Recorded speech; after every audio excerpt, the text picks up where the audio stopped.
I have been really enjoying the Supernatural Then and Now podcasts. Thank you. Thank you so much. And I was just wondering how that idea came about and how it's going and what we can hope to see in future episodes. Yeah. So she's asking me about a podcast that Richard and I do that we host called Supernatural Then and Now, and it's a rewatch podcast.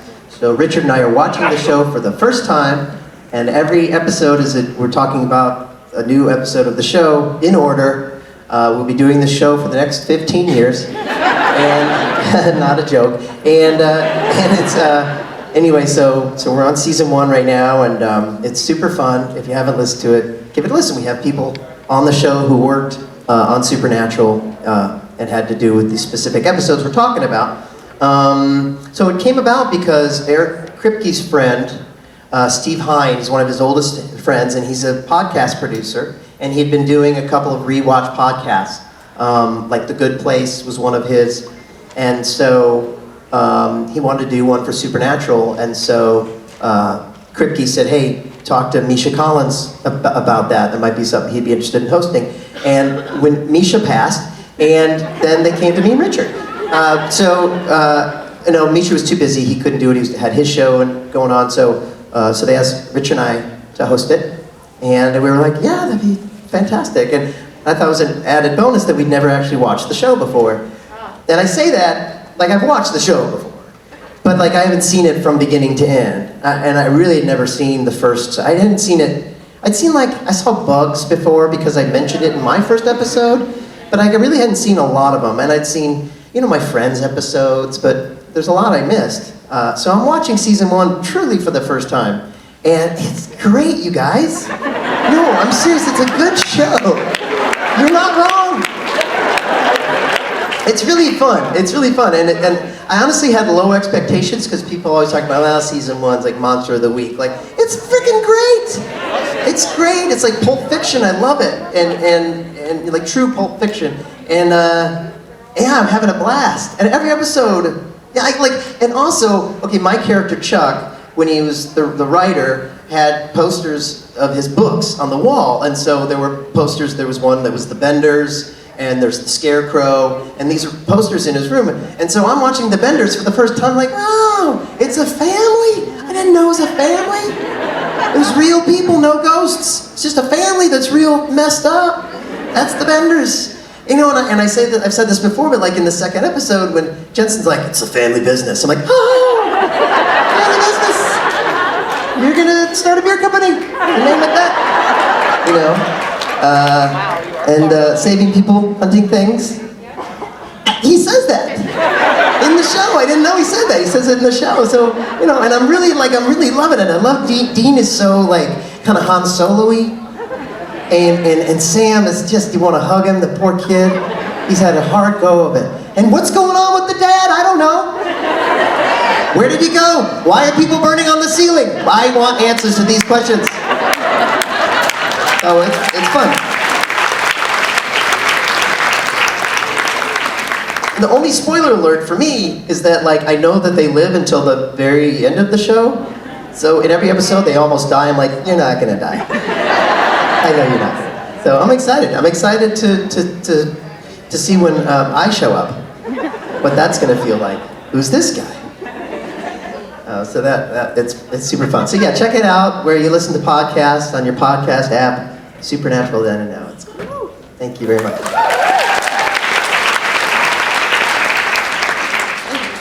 Hello. How are you? Hi. Good. How are you? Doing very well. Thank you. I'm here. So. Good. Yeah. Beautiful thing. Yeah. Okay, so my question is based on the characters of God versus Chuck. Which would you identify more with, and who would you rather be? Definitely, I identify more with Chuck, the writer Chuck, who's hiding in his house and drinking in the corner. And it's like, who are you? Go away. That I identify with, especially just when I'm writing. It's like you just want to be kind of left alone, and I'm not that much of a hermit. I have a life. But I definitely identify with that more than the grandiose person who controls everything. That's not who I identify with. And who would I rather be? I mean, my gut instinct was going to say, well, Chuck, but who am I kidding? I'd rather be God. I mean, that'd be amazing. Then, everything. You know what I mean? then there's a solution for everything. That's why Eric Kripke told me after season 5, he was like, so you're God? And I was like, oh, okay. And he was like, but you're not going to be coming back to the show. And I was like, oh, this is bad news. And so he was like, because you can't have the character of God come in and be like, boom, everything's fixed, you know. And then it turns out he didn't realize the show was going to run for, 6 more years after he said that. And so they finally got to bring me back because they needed me, because Mara and what have you. But yeah, anyway, to go back to the actual question you were asking, God, I think God, yeah. I'd rather be God because, yeah, I mean, you're sick? Not anymore. You know what I mean? War? Not anymore. I'd love to fix the problems in the world and also just like give myself a hamburger when I want it. Like a peanut butter filled pretzel. With chocolate. Oh! I just made that because I'm God and stuff. So if I could be a little bit of both, I think that'd be perfect. I'd be a God, but like, just leave me alone a little bit. Like, don't let me. I'll fix it in my own time. I'm really busy with this writing project. I guess that really was God. That was the character I played. But anyway, yeah. So God is the answer to your question, with just a little bit of Chuck in there, and but good, all good, all good. Not the bad stuff. Good stuff. Doing good for the world and community and my stomach. Hope that answers the question. Yeah, thank you. Hi, Rob. Hello. Love you. I love you. My question is, well, as God, you were writing the supernatural world. If you were to write this world, which mythical creature would you bring in? And if you were manifesting your own future, which role would you want to play next? Okay, so back up a second. So I'm God, and I'm writing. Yeah, you're writing that supernatural world. That's supernatural. If you're writing this world, like real world, what mythical creature would you want to bring to life? In this real reality? Do I have to? That's scary. That freaks me out. This whole thing where the boys are like, so they're chasing supernatural things, and they're just taking it for granted that these things exist. Oh, you know what it must be? It's a shapeshifter. What? How? Who? Yeah, what world are we in? So I don't know if I really would, when I think mythological creature, I think like, I don't know, like a half horse, half human kind of thing, and I'm not down with that. That would freak me out. Okay, but if I had to, gun to my head, I gotta bring somebody in who's mythological. I'd bring in, what counts as mythological, I guess is my question. Oh, like a unicorn? Yeah. Seems too easy. Huh? It would be cool. Unicorns. Dragon. Sure. How about one of the Avatar people? Is that mythological? They're kind of cool. Okay, no, you didn't go for that. Who? Imaginary friends. Imaginary friends? Yeah, I thought you said Ross from Friends. Sure. I bring Ross from Friends, and he would just be in the world. And he wouldn't be David Schwimmer, he'd be Ross from Friends. But, hey guys, how did I get here? And he'd be like, oh, hey Ross from Friends. He's like, oh, I'm just Ross from Friends. And then Sam and he'd have to show up and be like, quick, it's Ross from Friends.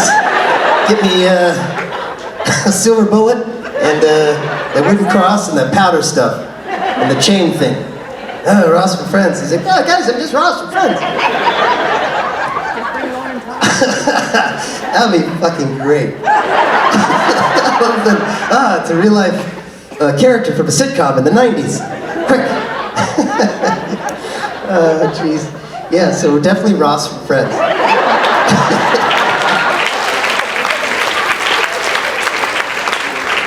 Thank you for your question. Did you have a follow-up? Give her the mic. If you were manifesting your future, which role would you want to play next? Oh, right. Okay, yeah, that's a great question. I want to be manifesting my future, and the next role that I would play would be the lead role in a new show that is a single camera half-hour comedy about a guy who just tries that fights, that doesn't know what he wants to be, and he's in his early 50s, and he's just trying to figure it out. And they go, hey, you're 50, you have it all figured out. And he's like, I actually don't. And I'm heavily medicated, and I go to therapy, and I just want to be normal. And it's called Normal Guy in Therapy on Medication. Coming to you this fall on NBC. Yeah. Hi, Rob. Since we're all missing him this weekend, what's your favorite memory with Jared from on or off set? Man, we have the best time when we get to go out, which is kind of rare because we're working most of the time, but when we have the international conventions, we get to go out. And one time, we had a convention in Rome, and then our next convention was in Australia, and so a bunch of the guys kind of traveled together, and we did a stopover in Dubai, because like, it's Dubai, and like who, you know, and it was a really, really fun time. We had a really fun time, and there was a water park there, and we went to this water park, and it was super fun to see big old Jared. It's big old, I mean, he's skinny as a stick, but he's like super tall, and on like a you know, an inner tube. He's so big, man. His legs are like going like over the side of the tub or whatever, and he's like, but he had the biggest grin on his face. He's like, with all just legs, and it was super fun. But we, well, this is a story more about Jason Mans than Jared, but we just were laughing our asses off. It's just so fun. And one of the first things we did like, it was like a roller coaster water slide, but it started where the water pushed you up, so you're actually going up on the water slide, so like it's sucking you up. There are like things underneath, and it's like sucking you up, so you're like going up like it's a roller coaster. And Jason Mans gets to the ramp. Billy filmed it, didn't you? And it got stuck. So he was stuck, and it couldn't lift him up. And me and Jared and Jensen were ahead of him, and all of a sudden, like, our ride stopped. You're like, what the hell? Like, what happened? And we realized that it was Jason, and it got stuck. And we laughed until we were crying, like there were tears. His face was priceless. It was just like...